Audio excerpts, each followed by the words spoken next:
ጤና ይስጥልን የዛሃይቲ ቻናል ተከታዮቼ እንደምሰነበታችሁ። ዛሬ ማስጎባኛችሁ ተፈጥሯዊ እጽ በጣም የምትገርም እጽ ነች። እንግዲህ በአንድ አካባቢ ጉዞ ባደረኩበት ጊዜ ምንድነች ብዬ በጣም ዲቴይል በመጠየቅ ምክንያት ነው የተረዳኋት። አንድ ወንድ ወደ ፊልድ ወይም ወተለያየ አካባቢ ሲሄድ ሌላ ውሽማ ወይ ደግሞ ሌላ ያላሰበው ሰው ገብቶ ምስቱን የፍቅር ግንኙነት እንዳያደርግ ሴክስ እንዳያደርጋት እቺ እጽዋት ትከለክላለች ማለት ነው። እንግዲህ አጠቃቀም አለው፣ ራሱን የቻለ አጠቃቀም አለው። እንግዲህ የሚያውቁት ሰዎች ይኖራሉ። ብቻ ግን እኔ የገረመኝ እንዲህ አይነት ተፈጥሯዊ እጽዋት መኖራቸውን እጅግ አላውቅም የነበርና እናንተ እንድታውቁ ለአድማጮቼ ማቅረቤ ነው። እንግዲህ እቺን እጽ መጠቀም የሚፈልግ ሰው አዋቂዎች ጋር መጠቀም ይችላል ማለት ነው። አንዳንዴ እንደምታውቁት በላይፍ ላይ ሚስት ባል ሚስትን ጥሎ ሲሄድ እንደዛ አይነት ነገሮች ስለሚከሰቱ ይከላከላል።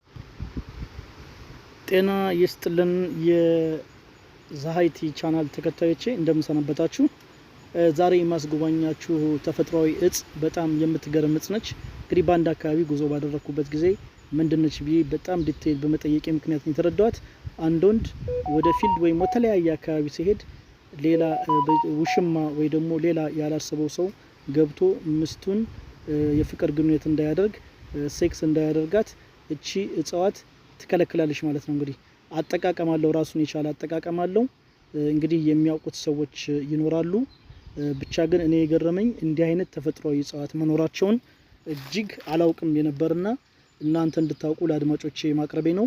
እንግዲህ እቺን እጽ መጠቀም የሚፈልግ ሰው አዋቂዎች ጋር መጠቀም ይችላል ማለት ነው። አንዳንዴ እንደምታውቁት በላይፍ ላይ ባል ሚስትን ጥሎ ሲሄድ እንደዛ አይነት ነገሮች ስለሚከሰቱ ይከላከላል።